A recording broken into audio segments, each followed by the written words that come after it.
Hi everyone, welcome back to National Institute of Montessori Teachers Training Center, Kothamangalam. ഇന്ന് നമ്മൾ lesson പ്ലാനാണ് നോക്കുന്നത്. അത് ഇന്ന് വവൽസ് ആണ്. അപ്പോൾ ഫസ്റ്റ് ഇൻട്രൊഡക്ഷൻ പാർട്ട് നിങ്ങൾക്ക് ഫസ്റ്റ് പാർട്ട് അറിയാം. ഇനി നമ്മൾ ലേണിംഗ് ഒബ്ജക്റ്റീവ് എന്താണെന്നാണ് നോക്കുന്നത്. Learning object recognise and identify the vowels in English alphabet, understand the basic sounds of vowels and develop phonetic awareness skill. ഇതെല്ലാമാണ് ലേണിംഗ് ഒബ്ജക്റ്റീവായിട്ട് വരുന്നത്. പിന്നെ ടീച്ചിങ് മെത്തഡോളജി, എങ്ങനെയാണ് നമ്മളിത് കുട്ടികളെ പഠിപ്പിക്കുന്നത്.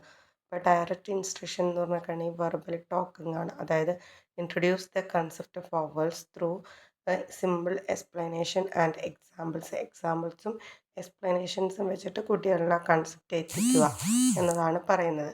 ദെൻ നെക്സ്റ്റ് വന്നത് ഗൈഡഡ് പ്രാക്ടീസ്, അതായത് engage the students in activities to practise identifying the vowels. Then independent practice provides students with a worksheet and activities to reinforce their understanding.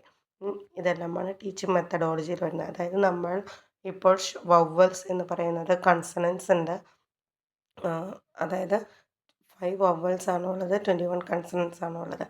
അപ്പോൾ 5 വവൽസ് എങ്ങനെയാണ് കുട്ടികളിലേക്ക് എത്തിക്കുക. ബൈ സ്റ്റോറീസ് പറയാം, നമുക്ക് rhymes പറയാം. ഇപ്പോൾ ലോങ് വവൽ സൗണ്ട്സും ഷോർട്ട് വവൽ സൗണ്ട്സും ഒക്കെ ഉണ്ടല്ലേ. അപ്പോൾ നമുക്ക് സ്റ്റോറീസായിട്ട് പറഞ്ഞു കൊടുക്കാവുന്നതാണ്. ഒരു ആപ്പിൾ ട്രീ ഉണ്ട്. ആപ്പിൾ ട്രീയിൽ 26 ലെറ്റേഴ്സ് ആണ്, 26 ആപ്പിൾസ് ആണുള്ളത്.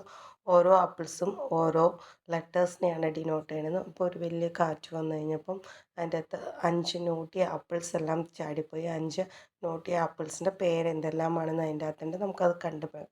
അങ്ങനെ നമുക്കൊരു സ്റ്റോറി പോലെ നമുക്ക് ഡെവലപ്പ് ചെയ്ത് കുട്ടികളിലേക്ക് എത്തിക്കാം. അതുപോലെ തന്നെ നമുക്ക് വവൽസിൻ്റെ സോങ് ഉണ്ട്. A E I O U എന്ന്. A E I O U, A E I O U, we are the vowels, we are the short vowels. അങ്ങനെയുള്ള വവൽസ് റൈംസും ഉണ്ട്. ഇത് വെച്ചിട്ട് നമുക്ക് കുട്ടികളെ ടീച്ചിങ് മെത്തഡോളജിയിൽ പഠിപ്പിക്കാവുന്നതാണ്. ദെൻ ടീച്ചിങ് വേർഡ്സ്, നമ്മൾ എന്തെല്ലാം കാര്യങ്ങളാണ് കുട്ടികൾ പറയുക. ആൽഫബറ്റിക് ചാർട്ട് യൂസ് ചെയ്യും, ഫ്ലാഷ് കാർഡ്സ് യൂസ് ചെയ്യും, word cards with examples of vowel sound, പിന്നെ വിഷ്വൽസ് യൂസ് ചെയ്യാവുന്നതാണ് അല്ലേ. ദെൻ ആക്ടിവിറ്റി, എന്തെല്ലാം ആക്ടിവിറ്റീസാണ് നമുക്ക് ഇതിൻ്റെ അകത്ത് കൊടുക്കാവുന്നത്. അതിനകത്ത് വവൽ സ്കാവഞ്ചർ ഹണ്ട് എന്ന് പറയുന്ന ആക്ടിവിറ്റി കൊടുക്കാം. അതായത് ഫ്ലാഷ് കാർഡുകൾ hide the flash card with vowels around the classroom and ask students to find them. Then next one vowel sorting game കൊടുക്കാം. Then vowel sound matching games കൊടുക്കാവുന്നതാണ്. Then assessment, നമ്മളെങ്ങനെ കുട്ടിക്ക് ഇത് മനസ്സിലായെന്നോ ചെയ്യുന്നത് observation വഴി, worksheet വഴി and verbal questions വഴിയായിരിക്കും മനസ്സിലാക്കുന്നത്. ഇനി നമ്മളിത് പഠിപ്പിക്കാൻ വേണ്ടി എന്തെല്ലാം സ്ട്രാറ്റജീസ് അല്ലെങ്കിൽ മാനദണ്ഡങ്ങളാണ് യൂസ് ചെയ്തിട്ടുള്ളത്. സ്ട്രാറ്റജീസ് ആൻഡ് ടാക്ടിക്സ് എന്ന് വെച്ചാൽ അതിന് വേണ്ടി നമ്മൾ യൂസ് ചെയ്തിട്ടുള്ള മാനദണ്ഡങ്ങൾ വിഷ്വൽ എയ്ഡ്സ് ഉണ്ട്, പിന്നെ സോങ്സ് ആൻഡ് റൈംസ്.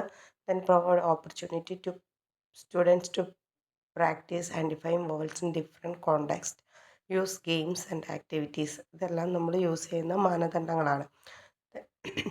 ഇതെല്ലാം കഴിഞ്ഞ് കുട്ടി ലേണിംഗ് ഔട്ട്കം, എല്ലാം കഴിഞ്ഞ് കുട്ടിക്ക് എന്ത് മനസ്സിലായി എന്നുള്ളതാണ് ലേണിംഗ് ഔട്ട്കം കൊണ്ട് ഉദ്ദേശിക്കുന്നത്. Identify and the name of vowels in English alphabet, recognize the basic sound of vowels, demonstrate an awareness of how vowels are used in words. Okay, thank you.